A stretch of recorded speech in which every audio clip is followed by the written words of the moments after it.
Extracampo está de volta para falar agora de Cruzeiro, o time celeste que conseguiu mais uma vitória expressiva, rumo ao título, 1-0 fora de casa sobre o Santos, depois daquele 3-3 heróico pela Copa do Brasil há 2 semanas, e encaminhou tudo. Só precisa de mais 2 vitórias, abrir 7 pontos para o São Paulo para poder erguer a taça de campeão. Vamos ver agora como é que foi esse 1-0 sobre a equipe da Vila no VT. O único gol da partida foi aos 7 minutos do segundo tempo. Boa troca de passes do time celeste. Ricardo Goulart tabelou com William e tocou no canto. Com a vitória, o Cruzeiro chegou a 70 pontos, 4 à frente do São Paulo e na próxima rodada enfrenta o Grêmio em Porto Alegre na quinta-feira. Foi merecida a vitória, demos um passo mais adiante, uma rodada a menos. E estamos aproximando aí do nosso objetivo maior. Muito bem, esse foi o jogo do Cruzeiro. E como a gente falou muito aqui na entrada do programa, mais uma vez o Santos, mais uma vez o início da arrancada para o título. Parece que é até brincadeira, né? Coincidência que acontece. Em 2 anos seguidos, o time jogar 2 partidas decisivas contra os mesmos adversários. Só mudando mandos, né? Pelo menos com um ele conseguiu os mesmos resultados, né? Desde o ano passado, o Santos não consegue ganhar do Cruzeiro. São 4 vitórias do Cruzeiro, 2 pelo Brasileiro e 2 pela Copa do Brasil. Isso, além, esse ano... No turno foi 3-0 para o Cruzeiro em Minas, né, no Mineirão.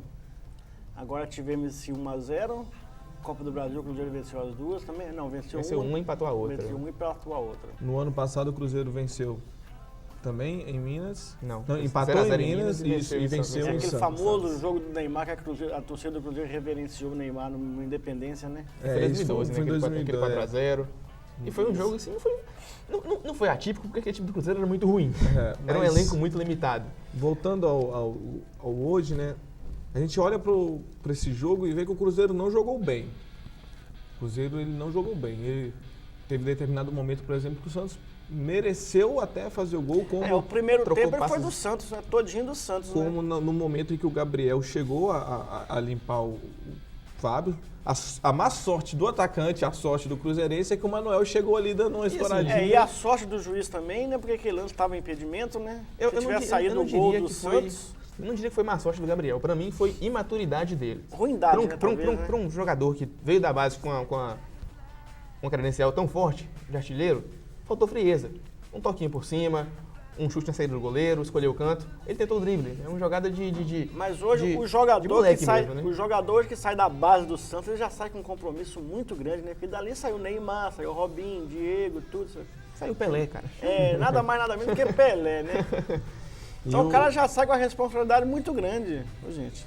E essa vitória pro Cruzeiro foi, assim, excepcional. Mesmo com não jogando bem, aí ele chegou no início do segundo tempo, jogou bem, partiu para cima do Santos, conseguiu fazer aquele golzinho ali e segurou o placar. É isso que o Cruzeiro precisava, né? Há semanas atrás eu dizia aqui no programa que bastava pro Cruzeiro vencer em casa e seria campeão. A minha análise era essa, bastava o Cruzeiro vencer em casa, fora, os jogos, caminhou muita coisa. Os jogos fora de casa e seria campeão. E agora podemos dizer que essa vitória fora de casa, ela encaminhou muito. Contra o Grêmio, eu acho praticamente impossível o Cruzeiro ganhar lá. O Grêmio vem num ascendente muito forte. Pela primeira vez, o time gaúcho, depois nesse ano, ainda mais sendo comandado pelo Filipão, conseguiu fazer em 2 jogos mais de 2 gols, né? Nunca tinha feito isso esse ano. Praticamente sem depender do Barcos, né? Tendo o Dudu como o grande grande jogador. Não dependeu do Barcos nunca desde que ele chegou, né, cara? Mas ele era o cara que fazia. Ele era o cara que fazia os gols, né? Ele botava a bola pra dentro e o time sempre não conseguia colocar. E ele conseguia colocar. E o Cruzeiro vai pegar esse time em franca evolução. Ainda tem uma rixazinha ali com o Internacional, quem vai, quem não vai, quem vai segurar pra quem ali aquela vaga. Que no ano passado o Cruzeiro levou do Grêmio lá. Foi 3-1 o resultado pro Grêmio. Pois é. Foi 3-1 pro Grêmio lá e o Cruzeiro agora, ele vai encarar o Grêmio numa fase um pouco complicada também do Cruzeiro, né? Do cansaço. Um pouco diferente daquilo que era o ano passado. O Cruzeiro não estava tão cansado igual está esse ano. Então vai ser um jogo muito duro pro Cruzeiro lá, muito duro. Olha, eu já vejo o Cruzeiro com boas possibilidades de vencer o Grêmio lá, porque o Grêmio é um time que joga e deixa jogar, né? Confronto de ideias, é isso que eu queria. Entendeu? Então o Cruzeiro sabe, se o Cruzeiro conseguir encaixar aquela última bola dele, que coisa que não está acontecendo. Você vê no gol contra o Santos, o Cruzeiro conseguiu tocar aquela bola rapidinho ali. Quando o Cruzeiro consegue fazer essa jogada, tocar a bola rapidinho na frente da área assim, ele consegue chegar com perigo no gol. E é aí Mas que essa entra, jogada não estava chegando lá. com certeza, é aí que entra uma coisa que eu reparei no jogo contra o Santos. Foi tímido ainda, não foi uma coisa a olhos vistos. Mas o Cruzeiro percebeu a eficiência de levar perigo chutando de longe. Foram 2 chances, uma do Newton, que foi até mais perigosa, e uma do Ricardo Goulart. Até porque ele não tinha um jogador, que é o Everton Ribeiro. O Everton Ribeiro que foi pro banco. O Everton Ribeiro eu acho que é o divisor de água disso aí.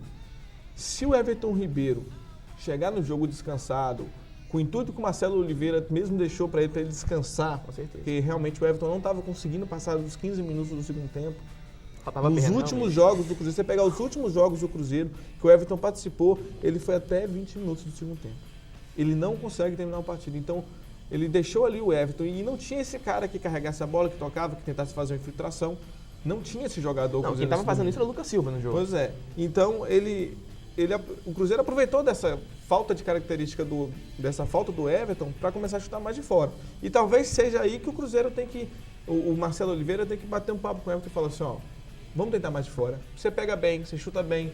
Por que tem que toda hora tentar entrar dentro da área? E isso é uma coisa que acho que é mandamento do futebol. Você, Manuel, que é mais antigo, sabe disso. Furar retranca, não se fura retranca com passe, com chute. Também acho. Procurar um espaço, abrir pro lado e meter o pé na bola. Às vezes o Não goleiro tem vai outra. rebater ali, sobra pro Marcelo Moreno, meter Com a bola pra certeza. dentro, sobra pro William, meter a bola. Ou o Ricardo Goulart também, que é muito oportunista, que tá sempre dentro da área, fazer.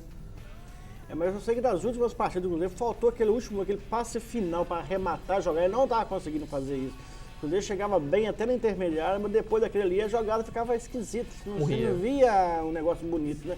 E o Cruzeiro, quando consegue sair jogando bonito, ele consegue fazer essas jogadas serem bem Mas aí perigosas. também depende do Lucas Silva também, né? O Lucas Silva, nos últimos jogos, ele não vinha Não jogando está tão bem, bem. não está bem. Houve aquele rendimento vertiginoso, isso é Então, verdade. mas não dá pra botar a culpa só nele, né? É nele. todo mundo. Todo mundo tá cansado, Até o próprio Ricardo Goulart, que ficou um tempo parado por causa de contusão, ele não tá conseguindo render tanto quanto rendeu no primeiro semestre. Pra mim, no ano, ele é o melhor jogador do Cruzeiro. Mas ele não consegue render tanto quanto ele rendeu no primeiro semestre. Com certeza. E agora é do raio-x, né? Vamos ver como é que tá a possibilidade do Cruzeiro de já ir ficar mais tranquilo na tabela, né? São 4 pontos de vantagem para o São Paulo. É pequeno, mas ainda é significativo. Na próxima rodada pega o Grêmio e o São Paulo não joga. Já jogou com o Inter, já empatou. Eu não digo que 4 pontos nessa etapa do campeonato é pouco. Eu não diria isso. Eu acho, não sei se o Manuel concorda comigo. Eu acho que é muita coisa, imaginando que você tem 4 jogos. E o São Paulo tem 3, né? E o São Paulo tem 3. O São Paulo tem que tirar a média de um ponto e meio por jogo, pro Cruzeiro poder... Não, fica aquela coisa. Um tropeço do São Paulo obriga a vencer todos e torcer pro tropeço do Cruzeiro em pelo menos 2. A matemática é ingrata com os paulistas. É, justamente. Eu acho que o Cruzeiro ele só falta assinar o nome na taça, porque já é do Cruzeiro essa taça, com certeza, há muito tempo. E eu acho que o Cruzeiro tem a diferença dos demais times, porque tem um elenco muito bom. É por isso que o Cruzeiro conseguiu botar essa licença. Então já esteve a 12 pontos do segundo colocado, hoje já está só a 4. Mas eu creio que o Cruzeiro está bem encaminhado, o time do Cruzeiro está bem encaminhado. A diferença de 4 anos, você olha só 4 pontos, é uma derrota, é uma vitória, um empate, já dá para chegar ali já. Mas falta só 3 jogos pro São Paulo, falta 4 pro Cruzeiro, né? Com certeza. E o Ainda São tem Paulo a pega pressão, pedreira. E tem a pressão, você tirar aquele... A última pedreira do Cruzeiro é amanhã. Depois fica mais tranquilo. Né? É, O Goiás em amanhã casa. contra A o Chapecoense fora, que já provou que não é tão invencível lá na Arena Condá. E E o depois Fluminense. o São Paulo ele pega a pedreira. Querendo ou não, mesmo que o Santos não tenha mais nada o que fazer nesse campeonato, É um clássico. é um clássico, Paulo. É o clássico Com certeza. paulista. Então, mas no clássico o mais pesado que tinha pro São Paulo era o Palmeiras, né? E ele, Por causa da conseguiu situação do Palmeiras. e ele conseguiu vencer até com relativa facilidade o Palmeiras, né? sim. Muito bem. Fim de papo no segundo tempo do Extracampo de hoje. Vamos agora para um rápido break. E na volta tem o que todo mundo gosta de ver. Muitos gols, a tabela de classificação e muito mais. Não sai daí não que a gente volta daqui a pouquinho.